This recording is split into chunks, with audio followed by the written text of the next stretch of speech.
Mete dinheiro no bolso, vende-te bem. Não compre mal os outros. Corrompe, sê corrompido. Mas não te esqueças do dinheiro, que é com que se compram os melões. Make money. E depressa, depressa, antes que o dinheiro acaba. Em que situação, Nicolau, você usou esse texto de Machado de Assis? O texto é absolutamente impressionante, é fortíssimo no sentido de mostrar a consolidação dessa cultura da ganância. O Machado usou num momento estratégico que foi a transição no Brasil do Império para a República, em que surgiu uma classe de homens novos, que eram justamente esses homens centrados numa espécie de cobiça absoluta de concentração de renda às expensas de quem fosse, particularmente às expensas da população subalterna desse país. E já nessas palavras do Machado se vê a maneira profética como ele percebe que isso só pode dar em catástrofe, que isso vai dar num desequilíbrio tão profundo que aquelas próprias pessoas que sentem que vão criar uma situação de alto privilégio vão se sentir cercadas de insegurança e vão sentir que o seu patrimônio tão cuidadosamente amealhado lhe está cada vez mais sob risco. Você conhece alguém que seja contra Machado de Assis? Durante muito tempo, Machado de Assis foi uma figura considerada suspeita no contexto da cultura brasileira. O atual momento de valorização da obra do Machado, da pessoa do Machado, é coisa muito recente. Quando eu estudei, por exemplo, os professores me passavam essa percepção de que o Machado era uma pessoa sem visão para o problema social brasileiro, que não se preocupava com a condição da população pobre, particularmente com a população negra, sendo ele próprio um homem negro. E, nesse sentido, outros escritores de maior empenho social, de posição mais crítica, seriam mais importantes do que o Machado para ter uma imagem desse país. Hoje em dia se percebe que o modo como o Machado fazia a crítica dele era através de uma ironia muito sutil, muito penetrante, muito corrosiva e muito mais profunda, na medida em que ele pegava a estrutura mesmo do país, ao invés de apenas o momento. Vamos para Gregório de Matos. O caos confuso, o labirinto horrendo onde não topo luz, nem fio amando, lugar de glória onde estou penando, casa da morte onde estou vivendo, voz sem distinção onde eu estou tremendo, pesada fantasia, sono brando, onde o mesmo que toco estou sonhando, onde o próprio que escuto não entendo. 500 anos de Brasil. Dá para pensar que a tragédia social brasileira chegou ao que é, porque sempre foi assim? Eu acho que gente como o Gregório, gente como o Machado, nos ilustram que, de fato, o elemento fundamental para entender esse país é entender esse passado do colonialismo, esse passado da escravidão, portanto, processos de profunda injustiça e que nós herdamos sem ter corrigido de forma alguma. E agora que somos uma república em que a ideia básica é que todos são cidadãos e todos têm participação, se devia fazer a correção desse lapso de justiça social. E, no entanto, isso não é feito.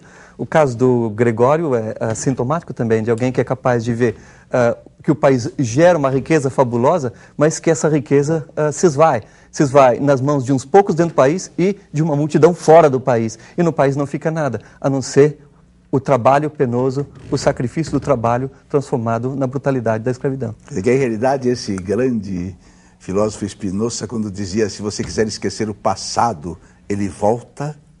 Nós estamos voltando praticamente nesse colonialismo ou não? Da maneira mais implacável possível. Mas mais agora... sabida, né? Eles agora têm mais requinte para fazer esse colonialismo, né? Os termos mudaram muito e agora é possível colocar a culpa num agente externo, que seria a globalização, e é um pouco assim como se criou uma espécie de novo bode expiatório. O que há de errado, o que constrói a injustiça, o que produz a desigualdade é esse elemento estranho, esse elemento externo, esse elemento pouco conhecido e que virou uma espécie de palavra guarda-chuva com a qual você procura botar sombra sobre tudo que, na verdade, é a responsabilidade desse processo complexo de grande atraso econômico e de opressão social desse país. E disse, agora é a globalização. E nós, enfim, somos arrastados por essa força maior. O problema é a Argentina. A situação que está acontecendo aqui, pô, tudo começou lá, né? E temos que acreditar, se Deus quiser. Você tem certeza?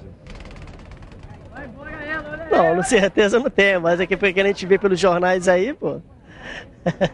Nesse momento em que, de fato, há essa recomposição do mundo numa nova estrutura muito mais internacionalizada, por conta das transformações tecnológicas, por conta das revoluções nas comunicações com satélites estacionários e a desregulamentação dos mercados, criada pela dupla Reagan e Margaret Thatcher, de fato criou-se essa situação que é chamada de globalização.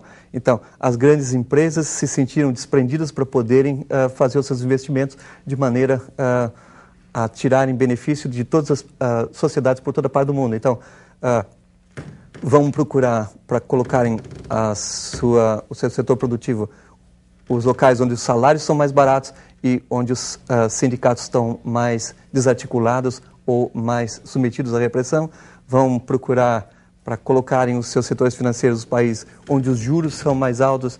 Vão procurar para colocarem o seu elemento gerencial, sua direção, os países onde a qualidade de vida é mais alta.